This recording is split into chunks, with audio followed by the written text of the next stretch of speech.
Bienvenue pour les consignes pour le travail de compréhension de texte évalué sur les amants de glace. Alors, ce travail est individuel. Pour le compléter, vous devez utiliser les deux parties du texte que vous avez lu cette semaine. Vous pouvez consulter vos carnets de notes. Vous devez remettre votre travail maximum le soir du samedi 11 avril et il est évalué. Première partie du travail, vous devez répondre à 3 des 5 questions. Chaque question vaut 5 points et je donne 5 points pour le respect des consignes, c'est-à-dire répondre avec des phrases complètes. Je vous lis les questions. Vous mettez votre réponse dans la boîte à droite de la question.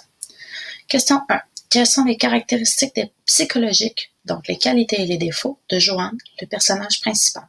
Nomme-en 2. Question 2. Le bateau se nomme le petit hippocampe. Qu'est-ce qu'un hippocampe? Donne la définition dans tes propres mots. Allez consulter la définition de qu'est-ce que c'est un hippocampe. Reformulez dans vos propres mots pour que ce ne soit pas un copier-coller d'une définition. À la question 3. Au 3e paragraphe, donc dans la première partie du texte, Joanne nomme le passage dans la mer le passage de la danse. Pourquoi? Question 4. Le personnage de John Gabriel fait-il un bon voyage? Pourquoi? Donnez-moi 2 raisons.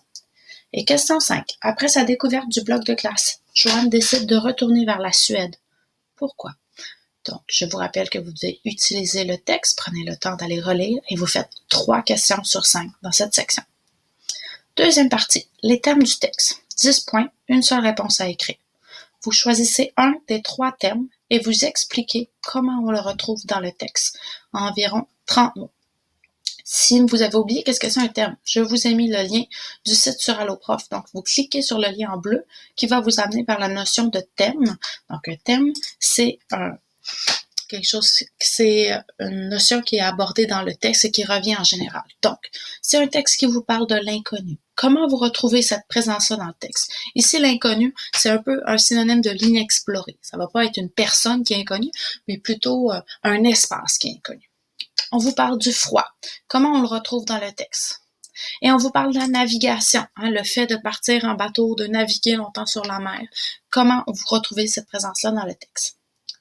3e partie du travail, vous devez justifier votre opinion. Je vous demande de répondre à une des 2 questions, environ 30 à 50 mots. Première question. D'après toi, Joanne a-t-elle pris les bonnes décisions pendant son expédition? Donne 2 raisons ou exemples pour appuyer ta réponse. Donc, si c'est une question qui commence par « d'après toi », c'est votre opinion, mais ce que je veux voir, c'est si votre réponse est bien appuyée par 2 exemples tirés du texte. Deuxième question. D'après toi, la découverte valait-elle vraiment la peine de sacrifier l'équipage? Pourquoi? Quand on parle de la découverte, on fait allusion au bloc de glace qu'elle a trouvé. Quand on parle de sacrifier l'équipage, on veut dire que ici, Joanne n'est jamais revenue avec son équipage de son voyage. Alors, est-ce que c'était quelque chose qui valait la peine? Est-ce que c'était une bonne raison de sacrifier son équipage? Prenez votre temps, faites une section à la fois. Je vous répète de consulter le texte parce que le travail est évalué en fonction de votre compréhension du texte et qu'est-ce que vous avez fait avec ça. Utilisez Antidote. Écrivez-moi si vous avez des questions. C'est un travail évalué qui est à remettre samedi.